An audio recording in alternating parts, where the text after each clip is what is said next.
Le thème de ce message, Dieu le Saint-Esprit, son onction et son ministère. Lorsque nous entendons des témoignages de chrétiens concernant leur conversion, il est très rare d'entendre parler de la présence du Saint-Esprit en eux. Pourtant, le Saint-Esprit demeure la plus belle présence que l'être humain puisse connaître en lui. De fait, c'est par la régénération de l'Esprit que le Dieu véritable se révèle tel qu'il est, esprit et vérité. De plus, c'est par la nouvelle naissance que nous découvrons que le Seigneur, c'est l'Esprit, et que la liberté est uniquement en lui. Car il est écrit dans la deuxième épître aux Corinthiens, au chapitre 3, et le verset 17, « Or le Seigneur, c'est l'Esprit, et là où est l'Esprit du Seigneur, là est la liberté. » Le Saint-Esprit a un grand ministère de conviction, car c'est lui qui conduit le croyant dans la connaissance de la vérité des Saintes Écritures.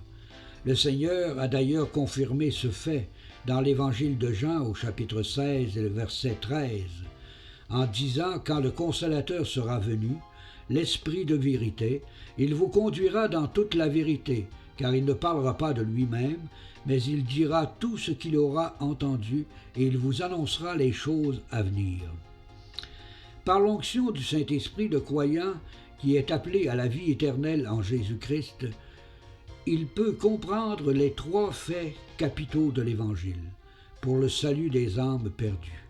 Le premier fait, c'est la gravité du péché qui le sépare de son Dieu créateur.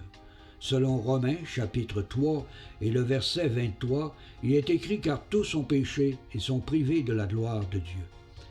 Le deuxième fait, c'est la justice de Dieu qui repose en lui et la grâce de l'Esprit lui accorde le moyen de la foi en la rédemption de son Sauveur. Selon Romains, chapitre 1 et le verset 17, car il est écrit « Parce qu'en lui est révélée la justice de Dieu par la foi et pour la foi, selon qu'il est écrit « Le juste vivra par la foi ». Le troisième fait, c'est la compréhension du jugement, car le croyant réalise par le Saint-Esprit que Jésus-Christ a expié ses propres péchés, selon la première épître de Jean, au chapitre 2 et le verset 2. Il est écrit « Il est lui-même une victime expiatoire pour tous nos péchés ». Tout ce qui touche le salut en Jésus-Christ n'a aucun lien avec la compréhension ou la connaissance intellectuelle d'une personne, ou de sa décision personnelle d'entrer d'elle-même dans la grâce de l'Esprit. Toute révélation, toute compréhension des choses que Dieu nous a données par sa grâce nous sont accordées par le Saint-Esprit. La première épître aux Corinthiens, au chapitre 2 et le verset 12, nous dit « Or nous n'avons pas reçu l'Esprit du monde, mais l'Esprit qui vient de Dieu, afin que nous connaissions les choses que Dieu nous a données par sa grâce. » De nos jours, la plupart des évangélistes et des pasteurs demandent aux païens d'accepter par la foi Jésus-Christ comme leur sauveur personnel. Comment donc un païen qui n'a pas la grâce de l'Esprit en lui pourrait-il avoir la foi? C'est une chose impossible. Car la première épître aux Corinthiens au chapitre 2 et le verset 14 nous dit que l'homme naturel n'accepte pas les choses de l'Esprit de Dieu, car elles sont une folie pour lui et il ne peut les connaître parce que c'est spirituellement qu'on en juge. Beaucoup de personnes croient qu'elles sont devenues des enfants de Dieu par leur simple acceptation et en devenant membres d'une assemblée locale. Malheureusement, ces personnes n'ont jamais vécu bien souvent une repentance à salut qui vient de Dieu. Elles sont toujours dans le doute, n'ayant pas en elles la foi véritable, qui s'obtient que par l'onction de la grâce du Saint-Esprit.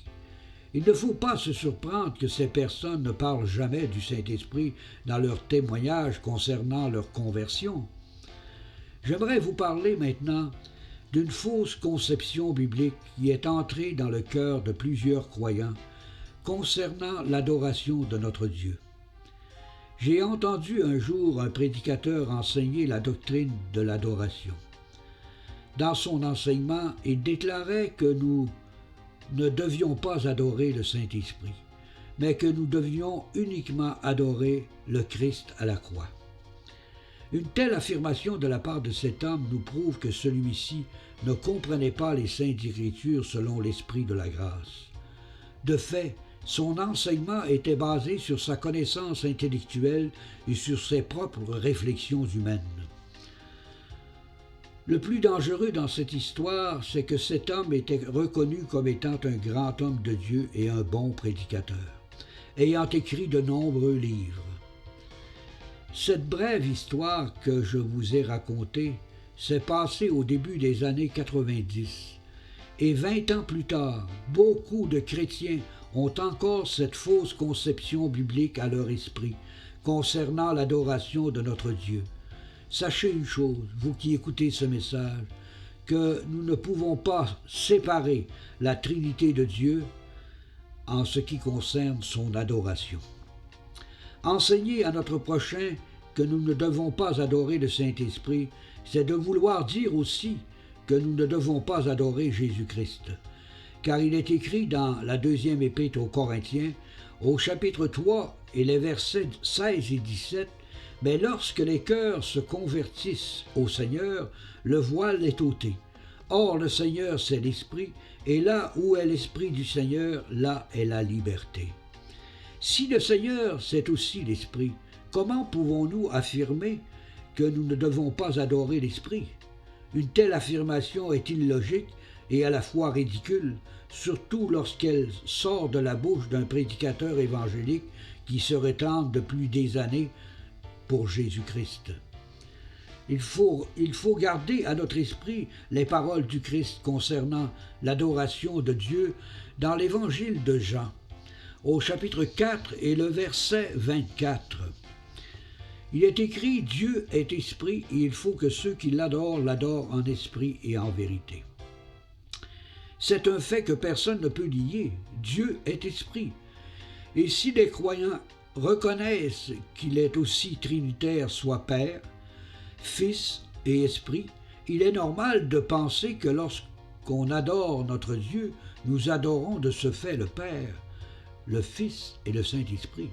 C'est la logique même qui parle, car il est écrit en Matthieu, chapitre 4 et le verset 10, « Tu adoreras le Seigneur ton Dieu et tu le serviras lui seul. » Donc Dieu seul dans sa Trinité peut être adoré. Il ne peut être question de division entre le Père, le Fils et le Saint-Esprit. Si j'adore le Père, j'adore aussi le Fils et le Saint-Esprit. Si j'adore le Fils, j'adore aussi le Père et le Saint-Esprit. Et si j'adore le Saint-Esprit, j'adore aussi le Père et le Fils. En un mot, j'adore mon Dieu trinitaire. Ne trouvez-vous pas curieux qu'il y ait une telle confusion entre enfants de Dieu concernant la doctrine de l'adoration de notre Dieu? Cela nous prouve que plusieurs personnes qui se réclament de Christ ne sont pas nécessairement d'authentiques croyants nés de l'Esprit. Tout croyant devrait savoir que la régénération de l'Esprit lui a révélé le Christ et qu'il est devenu participant de la nature divine. Un croyant spirituel capable de juger de tout, ayant en lui la pensée du Seigneur, pour l'instruire dans la vérité de la parole, et ce selon la première épître aux Corinthiens au chapitre 2 et les versets 15 et 16. C'est un fait. La vie divine habite le croyant par le baptême du Saint-Esprit, et le croyant est absolument conscient qu'il est uni au Seigneur, et non seulement au Seigneur, mais aussi uni à tous ceux et celles qui ont reçu le même esprit de vérité. Selon la première épître aux Corinthiens au chapitre 12 et le verset 13, nous avons tous, en effet, été baptisés dans un seul esprit, pour former un seul corps, soit juif, soit grec, soit libre, et nous avons tous été abreuvés d'un seul esprit. C'est un fait, le croyant baptisé du Saint-Esprit a revêtu le Christ, selon Galates, chapitre 3 et le verset 27. Nous pouvons être convaincus par le Saint-Esprit que nous avons été arrachés de notre ancienne vie et que tout ce que notre Sauveur a fait est accompli. Nous pourrions dire que le baptême du Saint-Esprit nous a placés pour l'éternité sous l'influence illimitée de Jésus-Christ et de sa rédemption parfaite. Il est écrit dans l'Épître aux Éphésiens, au chapitre 1 et le verset 13, « En lui, vous aussi, après avoir entendu la vérité, l'évangile de votre salut, en lui vous avez cru et vous avez été scellés du Saint-Esprit qui avait été promis. » Le sceau du Saint-Esprit, c'est l'appartenance à Dieu pour l'éternité. De plus, le sceau et le baptême du Saint-Esprit sont accordés une fois pour toutes à tous ceux et celles qui sont sauvés. Car par son offrande, le Christ a amené pour toujours ceux qui sont sanctifiés, selon Hébreux, chapitre 10, verset 14. Selon la parole de Dieu, le Saint-Esprit peut remplir le croyant de sa présence. On appelle aussi cette expérience la plénitude du Saint-Esprit, et cela concerne généralement la conduite et le service dans le Seigneur. De plus, le croyant doit veiller à être constamment rempli du Saint-Esprit. Selon l'Épître aux Éphésiens, au chapitre 5 et le verset 18, « Contrairement à la régénération, la plénitude du Saint-Esprit est renouvelable. » C'est ce que l'apôtre Pierre a vécu lorsqu'il parla aux chefs du peuple et aux anciens d'Israël dans les Actes, par exemple, au chapitre 4 et le verset 8.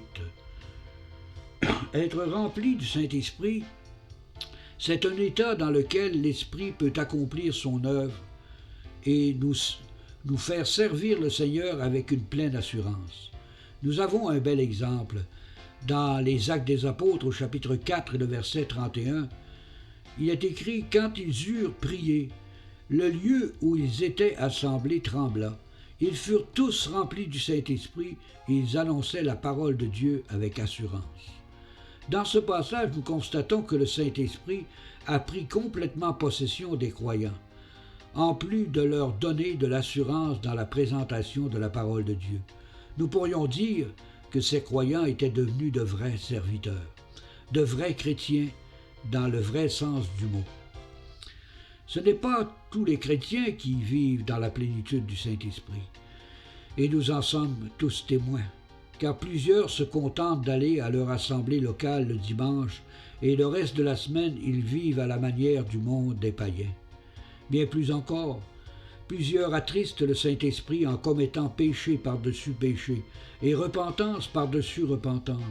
Tout ça en se disant à eux-mêmes « Je suis sauvé et Dieu va me pardonner au nom de Jésus-Christ. » Sachez une chose, vous qui avez une telle pensée, qu'il est écrit dans Romains chapitre 6 et le verset 16, « Ne savez-vous pas qu'en vous livrant à quelqu'un comme esclave pour lui obéir, vous êtes esclave de celui à qui vous obéissez, soit du péché qui conduit à la mort, soit de l'obéissance qui conduit à la justice. » Les péchés commis à répétition ne font qu'endurcir le cœur et conduire bien souvent vers une ruine spirituelle par la servitude, l'habitude, l'angoisse et la culpabilité quotidienne qui souillent l'intelligence et la rend incapable de comprendre et de saisir la volonté de Dieu à leur égard.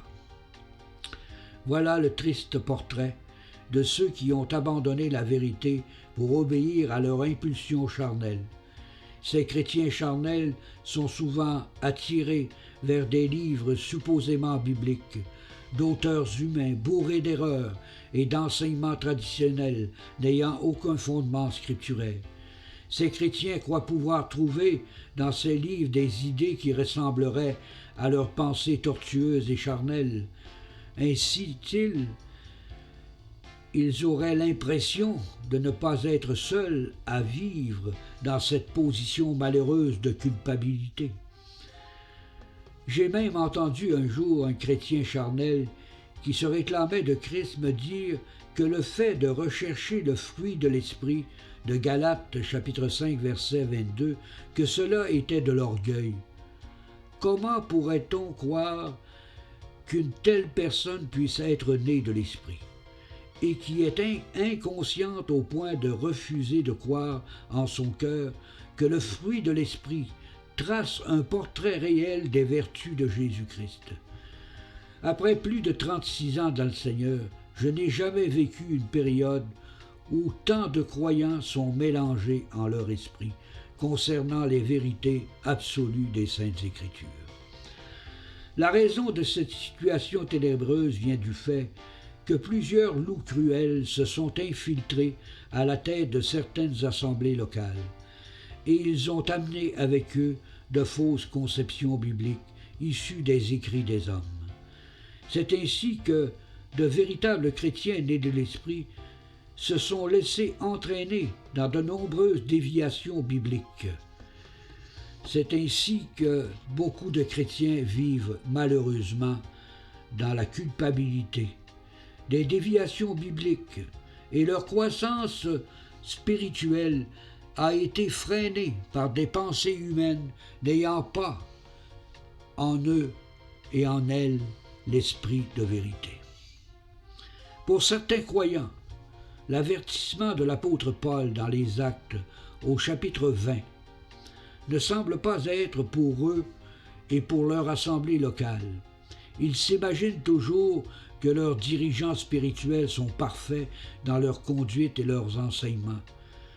Voici ce que déclare l'apôtre Paul dans les Actes au chapitre 20 et les versets 29 et 30. Il est écrit « Je sais qu'il s'introduira parmi vous après mon départ des loups cruels qui n'épargneront pas le troupeau, et qu'il s'élèvera du milieu de vous des hommes qui enseigneront des choses pernicieuses pour entraîner les disciples après eux. » Aucune assemblée de croyants ne peut ignorer cet avertissement, car elle est de plus en plus importante. De plus, nous sommes présentement dans une période d'apostasie, et beaucoup de conducteurs spirituels se sont détournés de la vérité pour servir leurs pensées constitutionnelles, traditionnelles, humaines et souvent très sectaires. Ne croyez pas que le fait d'être à la tête d'une assemblée locale, que cela soit un gage que cet homme soit conduit par le Saint-Esprit, car bien souvent ces hommes arrivent à la tête d'une assemblée locale par la volonté humaine ou par la tradition. De plus, nous savons tous que pour la majorité des dénominations soi-disant évangéliques, que les pasteurs doivent avoir une pensée qui soit identique à la constitution de leur dénomination. De ce fait, ce n'est pas le Christ qui a le pouvoir par son esprit d'amener des hommes qualifiés par le Saint-Esprit pour conduire ses brebis, mais ce sont les dénominations qui ont de leur propre chef enlevé au Saint-Esprit son autorité suprême concernant les évangélistes, les pasteurs et les docteurs de l'Église, corps de Jésus-Christ. Car il est écrit dans le livre aux Éphésiens au chapitre 4, versets 11 et 12, que c'est le Christ qui a donné les uns comme apôtres, les autres comme prophètes, les autres comme évangélistes, les autres comme pasteurs et docteurs pour le perfectionnement des saints, en vue de l'œuvre du ministère et de l'édification du corps de Christ. Rien dans ce passage nous indique qu'une dénomination ou une assemblée locale aurait eu un pouvoir décisionnel sur le choix des anciens de l'Église. C'est le Christ ressuscité qui a amené des hommes qualifiés par le Saint-Esprit pour un service spécial dans son Église. La tradition des hommes est de plus en plus présente dans le milieu évangélique actuel, ce qui a pour effet d'amener des principes humains, des fausses conceptions bibliques sur plusieurs doctrines bibliques et d'ouvrir largement le chemin de l'apostasie finale qui est de plus en plus visible et inévitable. Comme vous l'avez constaté par ce message, la tradition humaine a voulu s'infiltrer dans plusieurs domaines qui sont uniquement sous l'autorité du Saint-Esprit. Et plusieurs frères et sœurs se sont égarés loin de la vérité, et de ce fait, leur vie spirituelle n'est plus entre les mains de l'Esprit, mais entre les mains du malin, qui les rend esclaves de la servitude et de l'habitude du péché. Toi qui as écouté ce petit message, comprends-tu mieux ta position en l'Esprit de Christ? Comprends-tu mieux ce qu'est l'onction et le ministère du Saint-Esprit? C'est à toi d'y réfléchir et de t'examiner toi-même, afin de savoir si tu es un véritable chrétien qui est conduit par l'Esprit de vérité, ou un chrétien de nom qui ne fait que suivre la tradition humaine, étant aveuglé par des idées constitutionnelles, par des principes non scripturaires issus des écrits des hommes. C'est en s'éprouvant nous-mêmes que l'on peut reconnaître si Jésus-Christ est vraiment en nous par son esprit. Et si le doute apparaît à notre esprit, c'est que nous sommes désapprouvés par Dieu, selon la deuxième épître aux Corinthiens, au chapitre 13 et le verset 5. Que le Dieu de toute grâce te bénisse en l'esprit de sa gloire et te fasse comprendre ce message, et que le désir de ton cœur soit celui d'atteindre les vertus de celui qui a tout accompli pour toi et qui t'aime vraiment, notre Seigneur Jésus-Christ. Amen.